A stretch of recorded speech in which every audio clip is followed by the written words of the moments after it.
आइए, मैं doctor Hasan Khan Kulkarni, associate Hindi professor, Shrimati Indira Gandhi सरकारी प्रथम दर्जे महिला कॉलेज सागर। अब हम तृतीय सेमेस्टर बीए बीएसडब्ल्यू के 31वें सत्र पर पहुंच चुके हैं। 31 सेशन पर हम पहुंच चुके हैं। इस 31 सेशन 31वें सत्र की जो कहानी है, इस सेशन की जो कहानी है, घायल शहर की एक बस्ती, इसका तीसरा भाग। लेखक हैं मोहनदास नैमिषारण्य। जो यह हम देख चुके हैं पहले दूसरे भाग में। यह कहानी सांप्रदायिक दंगों पर लिखी गई एक कहानी है, जो मेरठ के शहर में जो बार बार अथवा 1 साल 2 साल में ऐसे दंगे होते रहते हैं। इसके तीसरे भाग पर हम अब पहुंच चुके हैं। जो हम पहले भाग दूसरे भाग में देख चुके हैं, जो 4-5 दिन से गांव में मेरठ शहर में कर्फ्यू लागू है। जो शहर की एक बस्ती घायल इंसान की तरह हो गई है। वहां जो चौथे 5वें दिन खूब दहशत, डर, मारकाट होने लगती है। लोग डर में जीने लगते हैं।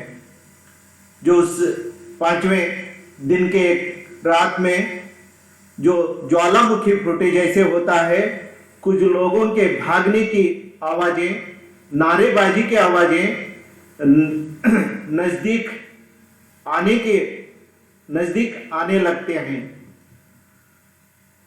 गली के लोग शब्द रह जाते हैं डर के मारे। बस्ती निर्जन खंडहर जैसी लगने लगती है। गली के लोग हंसना, बातें करना इन दिनों में भूल जाते हैं। दिन में भी जो टूटे फूटे जो खंडहर कैसे होते हैं, टूटे फूटे मकान जहां लोग नहीं रहते, वैसे ये बस्ती दिखाई देने लगती है। मेरठ के बहुत सारे मोहल्ले ऐसे हो जाते हैं। नैमिषारण्य एक मोहल्ले का, एक बस्ती का चित्रण इस प्रकार यहाँ जो आंखों देखा हाल प्रस्तुत किए हैं। जब भी मेरठ में दंगा होता है तो सारा शहर कब्रिस्तान जैसा हो जाता है। शहर में पागल प्रेत पिशाचों का नाच होता है। जो पिशाचों जैसे, भूतों जैसे लोगों का राज होता है, जो लड़ने लगते हैं, मारने लगते हैं, काटने लगते हैं, ऐसे लोगों का राज होता है। ऐसी घटनाएं 1-2-3 सालों में एक बार जो रिपीट होने लगते हैं। हिंदू मुस्लिम जो हर दिन के मित्र, भाई, चाचा, भतीजा जैसा बर्ताव करते हैं, वे ही इन दिनों में धर्म के नाम पर दुश्मन हो जाते हैं। चाकू छुरियां लेकर चलने लगते हैं। तो रात डर में बीती। लोग ऐसे दंगा फसाद होने के कारण रात डर में बिताने लगे। और सुबह होती है।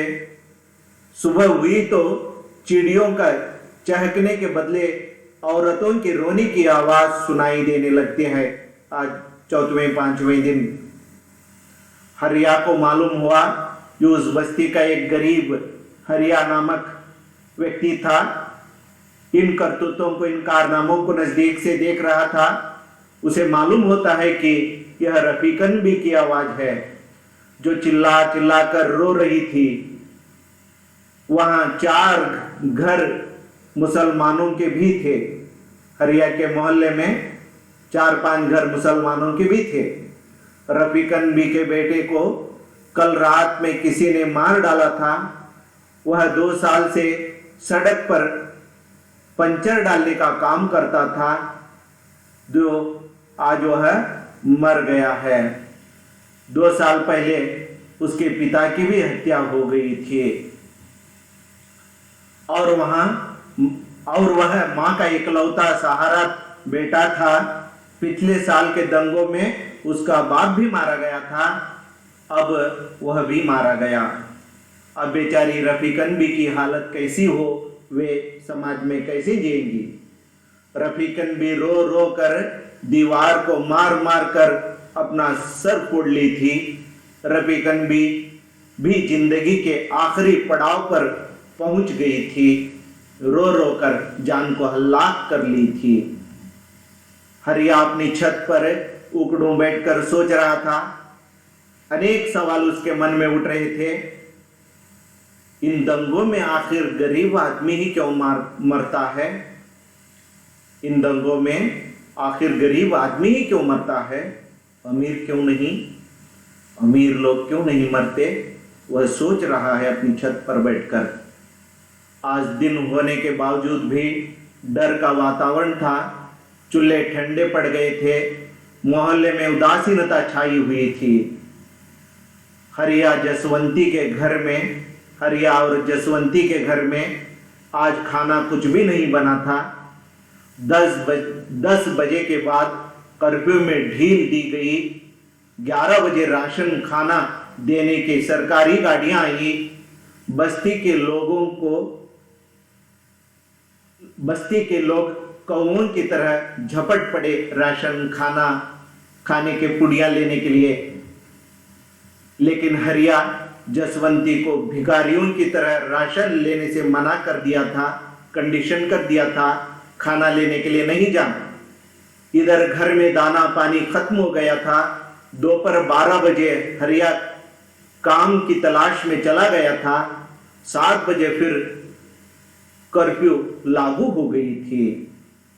सुबह कर्फ्यू में ढील देने के कारण वह कमाई करने के लिए खुदगर्ज आदमी था जो कमाई करने के लिए गया था। कर्फ्यू में ढील होने के कारण 7 बजे तक फिर कर्फ्यू लागू हुई थी।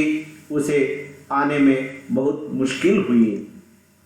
तो हरिया काम पे जाते समय पत्नी के साथ खूब लड़ाई हुई थी।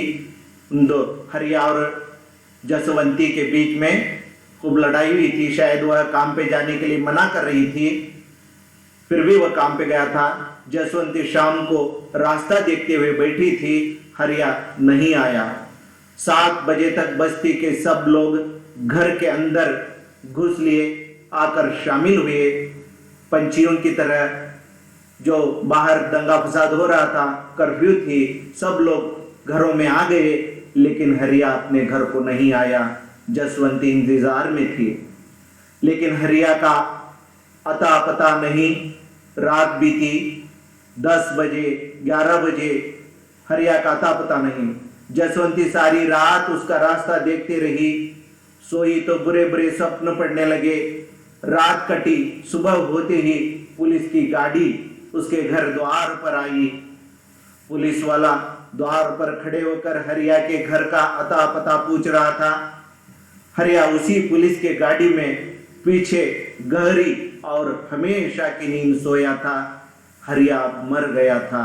शायद किसी ने उसकी गोली मारकर, चाकू छुरा मारकर हत्या कर दी थी। जसवंती यह देखते ही चिल्ला चिल्ला कर रो रही थी, रोने लगी और कह रही थी, मुझे भी गोली से मार दो, मुझे भी गोली से मार दो। पड़ोस में रफीकन के बेटे की मृत्यु का गम, रोना चिल्लाना अब भी बंद नहीं हुआ था। सारे मोहल्ले में चीखों और रोने की आवाजें गूंजने लगी। गम ही गम वहां दिखाई दे रहा था। बहुत सारे घरों के ठंडे चूल्हे अपनी मौन भाषा में दंगों की आलोचना कर रहे थे, जो दंगा कराने वालों की निंदा कर रहे थे। जो चूल्हे अब बंद पड़ गए थे, लोग भूखे प्यासे थे। शहर में हर तरफ पुलिस की गश्त चल रही थी।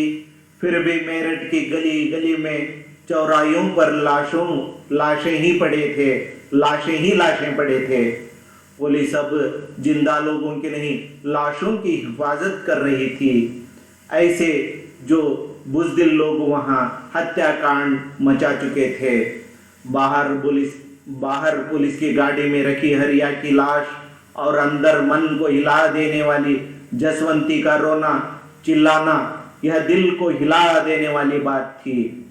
घायल बस्ती और मेरठ शहर के चूल्हे ठंडे, खाना पकाना बंद और शहर का दिल रुक सा गया था। इस प्रकार हिंदू मुस्लिम सांप्रदायिक दंगों में केवल एक ही कौम के लोगों को, एक ही धर्म के लोगों को नुकसान नहीं पहुंचता। उधर रफीकन बी का बेटा मर गया तो इधर जसवंती का पति मर गया था। इस प्रकार जो दंगों के फल को दोनों कौम वाले भुगत रहे थे। जो इस पाठ का और जो घायल शहर की एक बस्ती, इस पाठ का तीसरा भाग यहाँ को समाप्त होता है। दुखांत कहानी है, यह दुख के साथ अंत होती है। जो इस कहानी को लिखने का लेखक का उद्देश्य क्या है? लेखक यह बताना चाहते हैं कि जब भी मेरठ जैसे बड़े शहरों में दंगे फसाद होते हैं तो सारा शहर कब्रिस्तान जैसा हो जाता है। जो यहाँ इंसानों का राज नहीं, शैतानों का राज होने लगता है, बुज़दिल लोगों का राज होने लगता है, जो मारने लगते हैं, काटने लगते हैं। इसमें एक ही धर्म के नहीं, सब धर्म के लोग शामिल होते हैं। यही बताना नईमिष राय का उद्देश्य है। हिंदू मुस्लिम जो हर दिन के मित्र, भाई, चाचा, भतीजा जैसे बर्ताव करते हैं, वे इन दिनों में धर्म के नाम पर दुश्मन हो जाते हैं। लेखक इसकी जानकारी देते हैं। दंगों में आखिर गरीब आदमी ही क्यों मरता है, अमीर क्यों नहीं, इसकी आलोचना करते हैं नईमिष राय। इसकी जानकारी देना चाहते हैं पाठकों और छात्रों को। बेकसूर हर दिन की कमाई करके खाने वाला हरिया अब मर गया था। लेखक यह बताना चाहते हैं गरीब की हालत हमारे बड़े बड़े शहरों में कैसी बीतती है, उसकी जिंदगी कैसी खौफ की रहती है, यह बताना चाहते हैं लेखक मोहनदास नईमिष राय। तो छात्रों को क्या जानकारी मिलती है इस पाठ से? जब भी मेरठ में दंगे फसाद होते हैं तो सारा शहर कब्रिस्तान जैसा हो जाता है। छात्रों को इसकी जानकारी मिलती है। हिंदू मुस्लिम जो हर दिन के मित्र, भाई, चाचा, भतीजा जैसे बर्ताव करते हैं, वे ही इन दिनों में धर्म के नाम पर दुश्मन हो बैठते हैं। जो इसकी जानकारी मालूम होती है छात्रों को। दंगों में आखिर गरीब आदमी ही क्यों मरता है, अमीर क्यों नहीं, इसका विस्तृत विवरण छात्रों को मिलता है। बेकसूर लोग दिन की कमाई करके खाने वाला हरिया जैसे व्यक्ति दंगों के कारण मर जाता है, उसकी बीवी बच्चे अनाथ हो जाते हैं, इसकी भी जानकारी छात्रों को मालूम होती है। तो अब हम प्रश्नोत्तर भाग पहुंच चुके हैं। पहला प्रश्न है, लेखक मोहनदास नईमिष राय के अनुसार बार बार सांप्रदायिक दंगे किस शहर में होते थे?